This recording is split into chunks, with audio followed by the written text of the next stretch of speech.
pain. Physical pain, the kind that tears the body apart. Emotional pain, the kind that breaks the heart. Everyone, at some point, faces some kind of pain, right? And the big question is, what do we do with it? Do we let it consume us, paralyze us, or is it possible, somehow, to turn that lead into gold, into power? If anyone mastered this soul alchemy, it was Frida.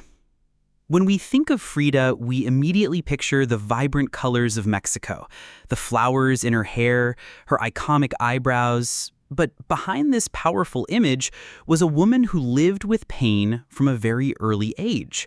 Polio in childhood, a terrible bus accident in her youth that left her with lifelong sequelae, surgeries and more surgeries, a tumultuous marriage with Diego Rivera.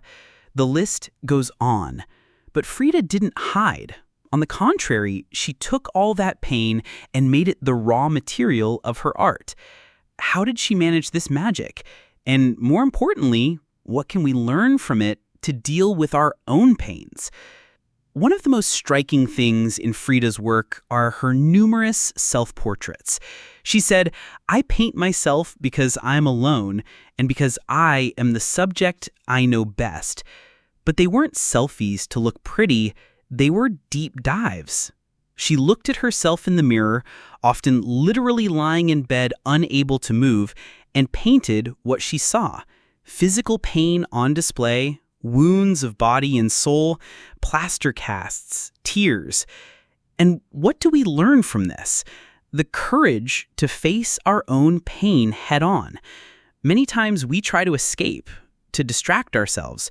Frida teaches us the importance of confronting and recognizing what hurts as a first step to processing and maybe transforming it. It's not about drowning in sadness, but investigating what it has to say.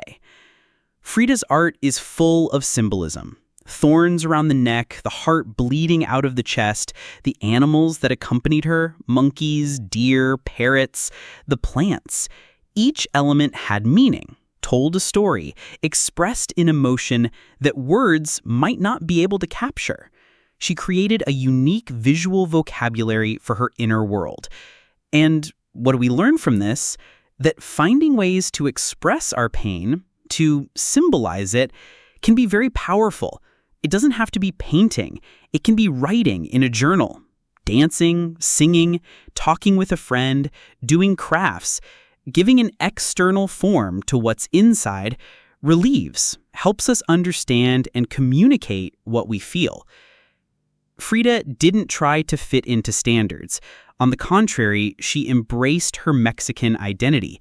With colorful, traditional clothes, proudly displayed her unibrow and mustache.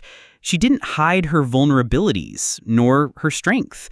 This radical authenticity, this refusal to shape or apologize for who she was an immense source of personal power. And what do we learn from this?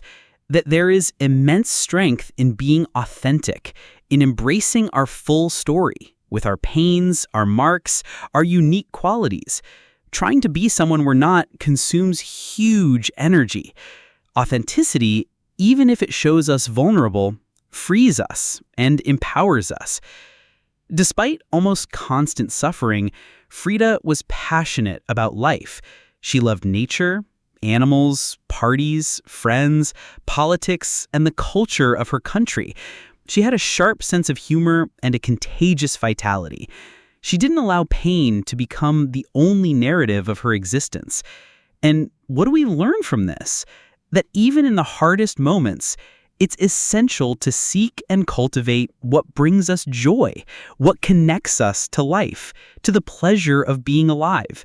This passion, this ability to find beauty and joy despite pain, is a powerful engine for resilience and transformation.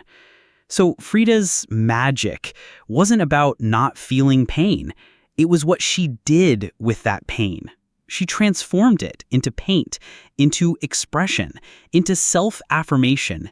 Pain was not the end of the story, but the beginning of a powerful and deeply human work of art.